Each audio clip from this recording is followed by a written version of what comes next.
의뢰인의 행복만 생각합니다. 법률 문제로 고민에 빠지신 분들에게 정확한 정보를 제공하여 현명한 선택을 하도록 도와드리는 소송 가이드입니다. 절도죄는 사유재산의 보호를 핵심 가치로 하는 국가에서 물권을 인권에 준해 보호하는 만큼 직접적으로 사람을 해치는 살인죄나 강도죄와 함께 강력 범죄로 규정되고 있습니다. 단순한 절도 행위라면 1천만 원 이하 및 6년 이하의 징역형을 선고받게 되며 저지른 범죄 형태에 따라서 가중처벌 대상이 되어 처분의 수위가 훨씬 높아질 수도 있습니다. 이처럼 잘못된 유혹으로 실형을 살게 될 수도 있기에 죄를 범하지 않도록 주의하셔야 합니다. 절도죄가 성립하기 위해서 꼭 폭력이나 협박을 동반할 필요는 없으며 절취에 의한 소행을 하게 된 것만으로 충분하게 범행이 인정되어 처벌받게 됩니다. 절취 행위에도 반드시 상대의 물건을 절취해 자신에게 재산상 이익을 얻고자 하는 고의성이 존재해야만 성립할 수 있습니다. 즉 위법 영득 의사가 존재해야 하며 자신의 물건으로 착각하고 가져간 경우나 모두가 함께 쓰는 물건으로 착각하고 가져갔을 때는 처벌이 어렵습니다. 또 이와 같은 위법사항으로 인하여 신고를 하게 되면 신고자는 해당되는 범죄 행위가 있다는 부분을 정확히 입증해야 됩니다. 그러므로 정확한 증거를 가지고 있지 않은 상황에서 상대방을 절도죄로 신고하게 되면 결국 무고한 상황을 초래할 수 있다는 점에서 주의하실 필요가 있습니다. 만약 실제로 본 혐의가 적용되었다면 일반적인 절도죄는 벌금형 1천만 원 이하 혹은 6년 이하의 징역형이 내려질 수 있습니다. 통상적으로 소액의 절도를 저지른 초범의 경우 100만 원에서 200만 원에 해당되는 벌금형을 받을 가능성이 큽니다.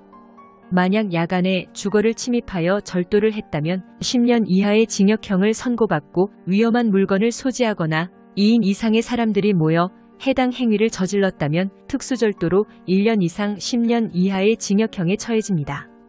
이처럼 특수한 조건에서는 처벌이 강력해진다는 점도 알아두셔야 합니다.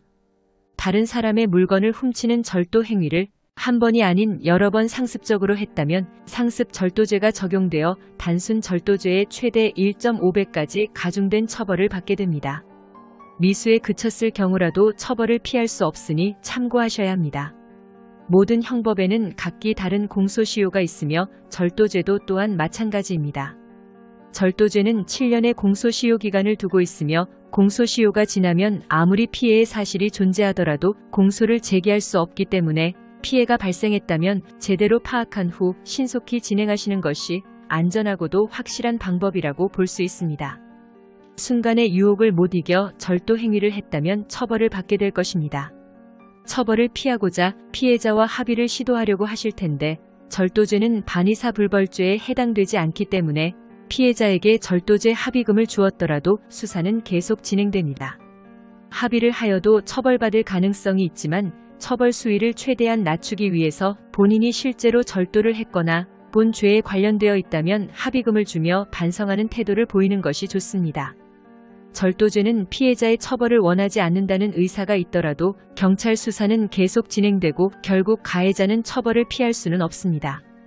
즉 절도죄는 반의사 불벌죄에 해당하지 않기에 피해자 합의서나 고소취하서가 제출된다 해도 가해자 처벌은 그대로 진행됩니다. 하지만 합의가 성사되면 처벌 수위에서는 상당한 양형상 선처를 받을 수 있습니다. 피해가 경미한 사건으로 기존에 동종 전과가 없는 경우이면서 피해자 합의까지 수사 단계에서 신속히 진행된다면 검찰청 처분 단계에서 기소유예와 같은 선처를 받을 여지도 있기 때문입니다. 물론 기소유예 처분을 받지 못하게 된다 해도 피해자 합의서가 제출된 사건이라면 벌금형 정도로 사건을 마무리할 가능성이 높습니다. 실형 선고가 될 가능성이 높은 사건이라도 피해자 합의가 진행되면 재판부에서 집행유예형을 선고할 수도 있습니다. 감형을 위해서는 필히 피해자와 합의하는 것을 추천드립니다. 합의금 액수로 법에 정해진 금액은 없습니다.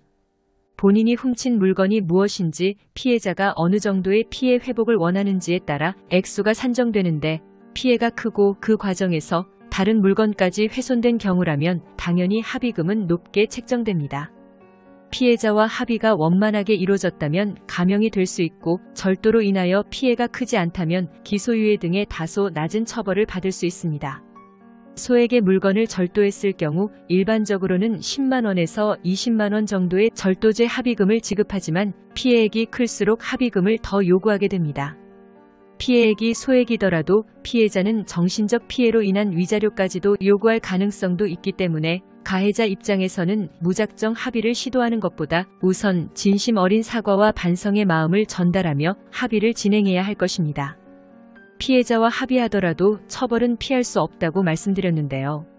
원만히 합의에 이른다면 선고 형량은 적어도 2개월에서 많게는 1년까지도 감경될 수 있습니다. 상황에 따라서는 실형이나 집행유예가 나올 사안에서 벌금형 정도까지 형이 줄어들 수도 있는데요. 만약 본인이 초범이고 그 범행이 가벼운 편이며 수사 단계에서 피해자와 합의까지 한다면 재판까지 가지 않을 수도 있습니다. 또 기소유예 또는 약식 벌금을 기대해 볼 수 있으니 변호인을 선임해 경찰서 조사 출석 시점에서부터 빠르게 피해자 인적 사항을 받아 합의를 진행하는 것이 필요합니다. 소송 가이드는 법률적으로 문제가 될 수 있는 부분에 관해 상세히 설명을 드리고 그 해결책에 관하여 근거 법령 및 관련 법령을 제시하는 길잡이를 해드립니다. 항상 노력하는 자세로 의뢰인의 이익을 최우선하는 모습을 보여드리겠습니다.